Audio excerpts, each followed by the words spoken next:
Good afternoon, friends. The House has passed BBB, the Build Back Better Act. We're going to talk about what that means for immigration. It's Friday afternoon, and if you're out there and you'd like to talk about this, join me. As you're coming on, just give me let me know where you're watching me from and how you're doing today. And as I go along with this discussion, let me know what your thoughts are. I'd love to hear from you in the comments below. For those of you who are new to me, welcome to my channel. I'm Latoya McBean Pompey, an immigration lawyer in New York. We work with people all over the world. Contact us at McBean Law. The contact information is above. Let's talk about Capitol Hill. I see that folks are joining. Hi, thank you so much for being with me this afternoon. Nice to have you. Hi there, Christina from North Dakota. Thank you for joining. Louisa, beautiful name, Louisa. I love that name. Junior, thank you. Malika, thank you for joining from Georgia. New York is in the house. Bethesda, Maryland is in the house. Dallas is in the house. Chicago is in the house. Bronx is in the house. Thank you for that, Viraj. I appreciate that. Leonie, thank you so much. New Jersey, Albany, New York. Guys, everyone is on. You're from all over. This is terrific. Just let me know where you're watching me from. Let's get into it. So today, the House passed the BBB, which is the reconciliation, the big spending bill that President Biden sent to Capitol Hill. And I see that my Jamaican folks are on: Arizona, California, Berlin. My goodness. Okay, so today they passed this, okay? They passed this on the House side. We've been talking about what's going on Capitol Hill for quite some time now, since the start of this year. We started at pathway to citizenship for quite a bit of people, 11 million. And now today what we have is a plan from Congress on the House side that would provide work authorization and the ability to travel for people who qualify for this. Now I have the language in front of me, and I'm going to jump into it and cover the key points, because this is indeed a spending bill, guys. This is a spending bill. We're only going to focus on the immigration part of this spending bill, but there are fees, there are taxes that immigrants, that you will be paying additional fees for your applications, whether you're applying for, the renewal of your green card, or a new immigrant applying for adjustment of status. There are additional fees or taxes that are also built into this big spending bill. But the first section of this, the immigration plan, focuses on the 5-year parole language, which is a 5-year temporary work authorization program, so to speak. And folks will obviously file an application, pay an administrative fee, pass security and law enforcement background checks. And I will stop here and say this, friends, that if you cannot pass this security, this is just a general security and background check that immigration does for most everyone who is applying for benefits. If you do not pass this background check, you will not be eligible for this 5-year renewable work authorization, okay, this EAD. Now, there are no waivers. If you have a criminal record, a serious criminal record, I did not see any waiver included in this that would forgive you of that. But let's keep going. So you have to pass the security and law enforcement background checks. You will receive an employment and travel authorization document. And this applies, again, I've said this in the past, it applies to those who had arrived in the United States before January 1st, 2011, and you were either admitted and inspected and admitted, or you entered the United States without inspection, or you were paroled into the United States, maybe based on some sort of humanitarian reason, okay? And you have continuously resided in the United States since your entry. Now, you're not you must not be inadmissible based on the certain crimes involving moral turpitude, controlled substance, offenses, and some other types of offenses, national security offenses, and some other things. You must not have any of that on your record, because if you do, you're not eligible for this work authorization. There's an extension that's part of this, which makes it renewable. You could extend it for another 5 years, for a total of 10 years. But as I've said in the past, future administrations can get rid of this if they so choose. Now, if this goes into effect, as written here in the House version, if this goes into effect, rules will need to be generated that tells everyone exactly how this works. And then those rules have to be created at least no later than 90 days after this is enacted. And then within 90 days after that period of time of the rules being published, then the application will need to be made available to you. Now, let's get into the second big part of this immigration proposal that's really very exciting, I think, and that's the ability to recapture unused immigrant visa numbers. Okay, so under this proposal, unused visas, immigrant visas from both the family-based system and the employment-based system, those unused visas from fiscal years 1992 through 2021, the government is saying we're going to free those up. We're going to free up those numbers so that those of you who are in the backlog and you're waiting, you will have an ability to adjust your status sooner rather than later. You do not have to wait much longer to do so. All you'll need to do is pay a fee, a supplemental fee, in order to be able to apply early. Also, and I'm going to dive into a little bit about how that works in a second, but there's also help in here for diversity visa winners, those of you who were refused a visa during the Trump years because of proclamations that Trump had in effect, and for various other travel ban or COVID-related reasons, you were not able to get your visa to come to America. The government will free up or make available to you the opportunity to be interviewed again, I guess, and get your immigrant visa so that you could come to the United States. And this applies to those who had, who won during fiscal years 2017, 18, 19, 2020, or 2021. Okay, so it goes back during the Trump years, obviously.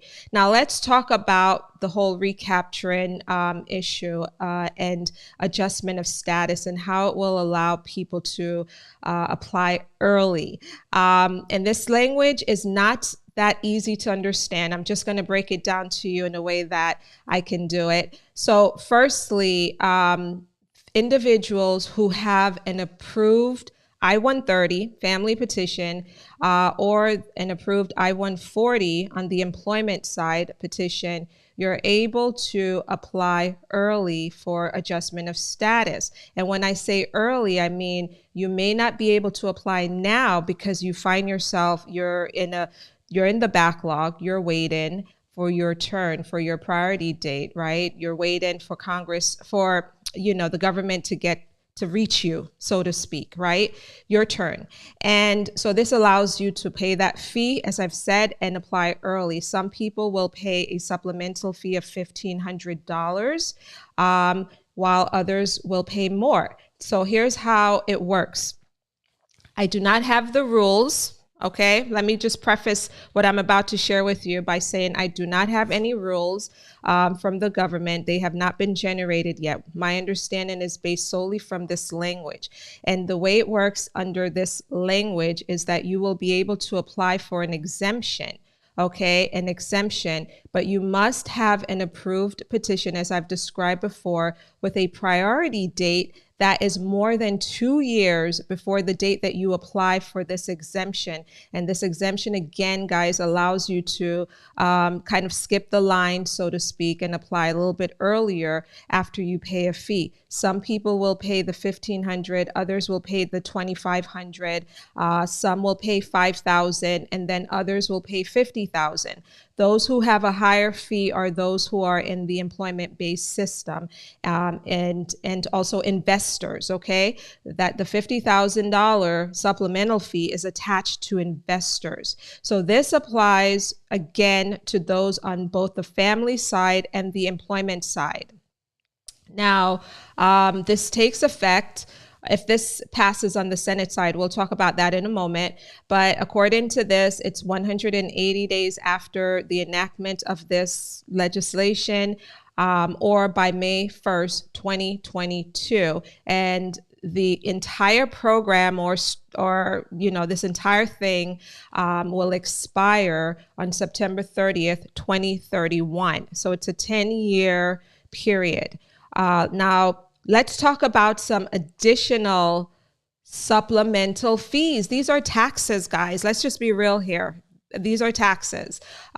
So if you have an application that if you need to file certain applications or petitions before you to USCIS for an immigration benefit, like a work permit or something like that, and even the visa petitions, there are additional fees on top of the filing fees that you will be required to pay. With respect to the immigrant visa petition, it's $100. Then there's $800. And I didn't have time to go in and look up all these sections, Section 204A1, although I had a couple of attorneys at my firm do some research for me before I came on. I said, what's under Section 204A1? Okay. So that a little bit of that happened today with us before I came on, but I'm not going to bore you with those details. Let's jump to the I-94. The I-94, there's a $19. That's the lowest that I've seen here. $19 additional fee that would have to be paid. Student and exchange visitors, those who are, who obtain an F1, the J visa, or the M, there is a supplemental fee of $250 that will be attached to your process. Those who have lost their green card or they got a green card with incorrect information on it, there's a $500 supplemental fee on top of, guys, the language here says, in addition to any other fee collected in connection with each application, okay? So it's in addition to the filing fee. So it's $500 extra, right, for the I-90. Then the non-immigrant visa petitions, you're looking at maybe $500 supplemental fee. For those who apply to extend or change their status, in addition to the filing fee for the Form I-539, the Secretary of Homeland Security shall collect a supplemental fee of $500. Employment authorization. In addition to any other fee collected in connection with the Form I-765, there's a supplemental fee of $500, particularly for the spouse of certain non-immigrants, in addition to those applying for adjustment of status. All right. So those are big fees when you attach maybe another filing fee of $465 or whatever, $1,225 for adjustment of status, plus this additional fee. It's a lot. It's going to really, really, really add up there. Now, lastly, less important for you, but I just want to mention it, USCIS would get $2.8 billion. 2.8 billion. I had to, yes, that is billion in this budget as well to do additional work. I don't know about additional work, but they're going to get more money under this on top of your filing fees and then the supplemental fees. It's a lot, guys. It's a lot of taxes. There are some things about this big spending bill that, I absolutely don't like. I like what they're trying to do with immigration. It's time. They should have done more, and they know that. But in any event, I do also have, let me see if I could find it here. I drafted, this is just my notes that I'm going to pull up for you here about this whole visa recapture, the unused visas and how that's going to work. So guys, bear with me, but this is how I write, okay? This is how I write. So I hope you could read this. But let's talk about this hypothetically for a moment here, the whole visa, how the recapturing of unused visa can really help some people. So let's say, for example, you have a priority date of January 1st, 2019. And let me try to just make this a little larger for you. So you have a priority date of January 1st, 2019, and this whole thing goes into effect, let's say by May 1st, 2022. And by June 1st, 2022, you're ready to apply because you're ready. You apply for the exemption, then you're eligible at that point to apply for the exemption because your priority date is more than 2 years before this exemption application, so to speak, right? And you're going to pay that supplemental fee, whatever it is, $1,500, $2,500, $5,000, or $50,000. It depends on your category. And so ordinarily your visa, so to speak, is unavailable, right? You can't really take any action or the next action with respect to adjustment of status while if your visa is unavailable. But under this particular formula or scheme, you could take action now because the visa is technically speaking now available to you. And again, as I've mentioned, this is effective May 1st, 2022. We'll see. And it would expire September 30th, 2031. So that's just my little, I sat here for 5 minutes and I said, oh, how does this work? How does this really work? And how can I explain it to you guys in a way that you might get? So that's what I came up with. So hopefully that was a little helpful to you. What's next? What's next, right? What's next with respect to Capitol Hill events? So from what I understand, the Senate parliamentarian is going to get this plan like any moment now. Okay. The Senate Democrats have been a little cagey about the timing of all of this. Earlier this week, it was reported that, right after, and I even did a story last night on Instagram. If you're not following me on Instagram, follow me at McBean Immigration Law, because Instagram is very easy for me. And I do a lot on Instagram, so follow me there. But on Instagram last night, I posted that the Senate parliamentarian will get this plan right after the House votes, because that's what's been reported out. So that's what we're expecting to happen. We're expecting her to look at this and make a decision. It may be fast. The last time she made a decision, I think with Plan B, it was very, very fast. NA. So stay tuned for that.